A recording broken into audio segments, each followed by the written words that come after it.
Hello dear students, welcome back to organised knowledge channel. और आज की जो वीडियो है उसमें हम डिस्कस करेंगे worksheet number 36 for class 10th, विषय सामाजिक विज्ञान है। और ये वर्कशीट आपके लिए 5 अक्टूबर 2021 के लिए शेड्यूल की गई है। आज की जो वर्कशीट है स्टूडेंट्स, उसमें हम कृषि के बारे में पढ़ेंगे। ठीक है, सो वर्कशीट शुरू करने से पहले बेटा प्लीज़ चैनल को सब्सक्राइब कर लीजिए, बेल आइकन को भी प्रेस कर लो ताकि आपको आने वाली वीडियोस की नोटिफिकेशन वो समय से मिल जाए।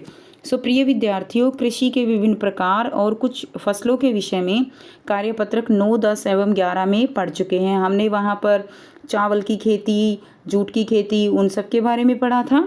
इस कार्यपत्रक में हम शस्य प्रारूप और कुछ अन्य फसलों के विषय में पढ़ेंगे। ठीक है, तो कौन सी ऋतु में कौन सी फसलें उगाई जाती हैं, कैसे उगाई जाती हैं, वो हम पढ़ेंगे। तो देखिए, शस्य प्रारूप, भारत में 3 शस्य ऋतुएं हैं। कौन कौन सी हैं? रबी, खरीफ एवं जायद। तो इनके बारे में हम देखेंगे। तो शस्य ऋतुएं, जैसे देखिए रबी की फसलें क्या होती हैं। रबी की जो फसलें होती हैं उनको बोने का समय है अक्टूबर से दिसंबर, यानी इनको जाड़े की फसलें भी कहा जाता है। जैसे गेहूं है, ठीक है, वो अक्टूबर के करीब बोया जाता है और कड़ाके की ठंड जो है उसके लिए अच्छी होती है। और इसको काटने का समय होता है अप्रैल से जून। अप्रैल से जून में ये फसल पककर तैयार होती है। इसमें प्रमुख फसलें क्या होंगी? गेहूं, जौ, मटर, चना, सरसों, ये जो है इसकी प्रमुख फसलें हैं। नेक्स्ट देखिए, खरीफ की फसलें, जिनको हम वर्षा ऋतु की फसलें भी कहते हैं। और जो खरीफ की फसलें होती हैं इनके लिए जो है पानी उसकी ज़्यादा मात्रा चाहिए मानसून के आगमन के साथ। तो जैसे ही जो है मानसून आती है यानी बारिश आती है तो ये फसलें बोई जाती हैं। ठीक है, जुलाई अगस्त में ये जो फसलें हैं ये लगाई जाती हैं, बोई जाती हैं। और इनको काटने का समय रहता है सितंबर अक्टूबर में, और इसीलिए इन्हें बारिश की फसलें, वर्षा ऋतु की फसलें भी कहा जाता है। इसमें प्रमुख फसलें रहेंगी चावल, मक्का, ज्वार, बाजरा, तूर, मूंगफली आदि। नेक्स्ट है जायद फसलें। तो जो रबी एवं खरीफ फसलों के बीच में जो ग्रीष्म ऋतु है उसमें ये फसलें बोई जाती हैं। क्लियर है? तरबूज है, खीरा है, तो ये फसलें क्या होंगी? जायद की फसलें होंगी जो रबी और खरीफ फसलों के बीच में बोई जाती हैं। नेक्स्ट देखिए, चाय, कॉफ़ी एवं जूट के बारे में पढ़ेंगे। तो चाय की खेती जो है रोपण कृषि का एक उदाहरण है। चाय का पौधा उष्ण एवं उपोष्ण कटिबंधीय जलवायु, ह्यूमस एवं जीवांश युक्त गहरी मिट्टी एवं सुगम जल निकास वाले ढलवां क्षेत्र में भली भांति उगाया जाता है। तो चाय की खेती जो है वो रोपण कृषि का उदाहरण है, जिसमें पौधों को जो है क्या किया जाता है? रोपित किया जाता है। क्लियर? एक जगह से दूसरी जगह पर उनको निकाल कर लगाया जाता है।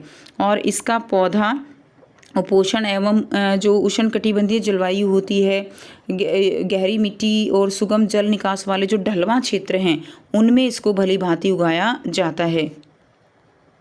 और इस फसल को उगाने के लिए आप कह सकते हो 10 से जो है 35 डिग्री का जो तापमान है वो अच्छी पैदावार के लिए माना जाता है। और इसमें सबसे मेन बात है कि यहाँ पर पानी खड़ा नहीं रहना चाहिए।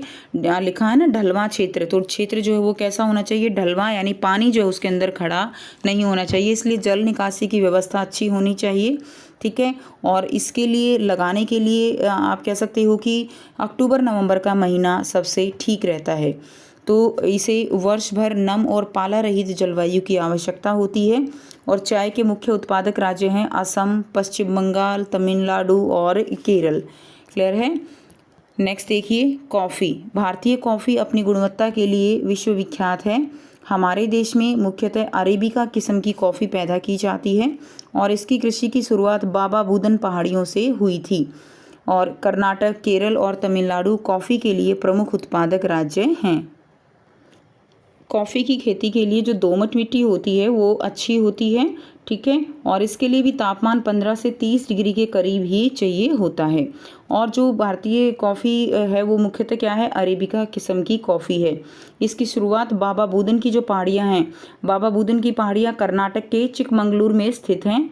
जो कि ये जो जगह है वो आप कह सकते हो समुद्र तल से 1895 मीटर की ऊंचाई पर स्थित है। क्लियर? तो ये बाबा बूदन की पहाड़ियाँ, यहाँ पर आप कह सकते हो कि जो लौह अयस्क है एक तरह से, उसके लिए ये स्थान जो है वो प्रसिद्ध है। और यहाँ पर कॉफ़ी वो सबसे पहले इसकी शुरुआत यहीं पर की गई थी। तो कर्नाटक, केरल, तमिलनाडु इसके प्रमुख उत्पादक राज्य हैं। नेक्स्ट देखिए जूट। जूट को जो है सुनहरा रेशा भी कहा जाता है। जूट की फसल बाढ़ के मैदानों में जल निकासी वाली उर्वरक मिट्टी में उगाई जाती है, जहां हर वर्ष बाढ़ से आई नई मिट्टी जमा होती रहती है। इसके बढ़ने के समय उच्च तापमान की आवश्यकता होती है। इसका प्रयोग कैसे किया जाता है? बोरियां, चटाई, रस्सी, गलीचे, ये सब बनाने में जूट का इस्तेमाल किया जाता है। जूट के बैग बनाए जाते हैं। और पश्चिम बंगाल, बिहार, असम, उड़ीसा, मेघालय, ये जो है कुछ प्रमुख आप कह सकते हो जूट उत्पादक राज्य हैं। तो इस तरह से आपको इनके बारे में याद करना है। अब आपको यहाँ पर जो है 2 प्रश्न दिए गए हैं जिनके आंसर जो है हमें करने हैं। प्रश्न 1 है, शस्य प्रारूप पर एक संक्षिप्त नोट लिखिए। तो आपको जो फसलें हमने पढ़ी उसके बारे में लिखना है। तो भारत में 3 फसल मौसम होते हैं, रबी, खरीफ और जायदा। तो देखिए रबी की फसल को जाड़े की फसल भी कहा जाता है और इन्हें अक्टूबर से दिसंबर तक बोया जाता है और अप्रैल से जून तक इसको काटा जाता है। ठीक है, तो ये जो है क्या होंगी? रबी की फसल रहेंगी। सेकंड है खरीफ। खरीफ फसलों को मानसून फसल भी कहा जाता है और इनके बीजों को मानसून के मौसम की शुरुआत में इनको बोया जाता है और फसलों को मानसून के मौसम के अंत में जो है इनको काटा जाता है। तो वो कौन सी फसल रहेंगी? वो जो है खरीफ की फसलें होती हैं। नेक्स्ट देखिए थर्ड है जायदा। जायदा की फसलें ये ग्रीष्म ऋतु की फसलें हैं और ये मुख्य रूप से मार्च से जून तक एक लंबी अवधि में बढ़ती हैं। तो रबी की फसलें जाड़े की फसल होती हैं। खरीफ की फसलों को मानसून फसल भी कहते हैं, ठीक है, जिनको पानी ज़्यादा चाहिए, जैसे चावल की खेती होती है। और जायदा की फसलें ये रबी और खरीफ का जो बीच का समय है उसमें बोई जाती हैं, तो इनको भी हम ग्रीष्म ऋतु की जो है फसलें कहेंगे। क्लियर। नेक्स्ट देखिए प्रश्न 2 दिया गया है, चाय की खेती के लिए आवश्यक भौतिक दशाओं का उल्लेख कीजिए। जो चाय की खेती है उसके लिए आवश्यक भौतिक दशाएं क्या होंगी? चाय की खेती के लिए 15 डिग्री सेल्सियस से 30 डिग्री सेल्सियस तक के तापमान की आवश्यकता होती है। ठीक है, 15 डिग्री से 30 डिग्री का लगभग तापमान होता है। चाय उन क्षेत्रों में अच्छी तरह उगती है जहां 150 से 200 सेंटीमीटर के बीच जो है वर्षा होती है। जहां बारिश थोड़ी ज़्यादा होती है, मिट्टी का अच्छी तरह सूखा होना चाहिए। ठीक है, हालांकि इसमें रुका हुआ पानी फसलों को नुकसान पहुंचाता है, यानी बारिश तो हो लेकिन ढलवां क्षेत्र हो जहां पर पानी जो है वो क्या हो, पानी जो है वहां पर ना रुके। तो इस तरह की जो कंडीशन होती हैं, भौगोलिक दशाएं होती हैं, वो चाय की खेती के लिए सही है और इसीलिए चाय की खेती जो है वो तमिलनाडु है, असम है, उन एरियाज़ में जो है की जाती है जहाँ पर ढलवां क्षेत्र हैं। तो ये थी आपकी आज की एसएसटी की वर्कशीट। आई होप सभी बच्चों को ये क्लियर है। कोई भी डाउट है तो आप पूछ सकते हो। वीडियो अच्छी लगे तो प्लीज़ लाइक कर दीजिए, शेयर कर दीजिए और चैनल को सब्सक्राइब कर लीजिए। So thanks for watching. मिलते हैं नेक्स्ट वीडियो में नेक्स्ट वर्कशीट के साथ। Take care, bye bye.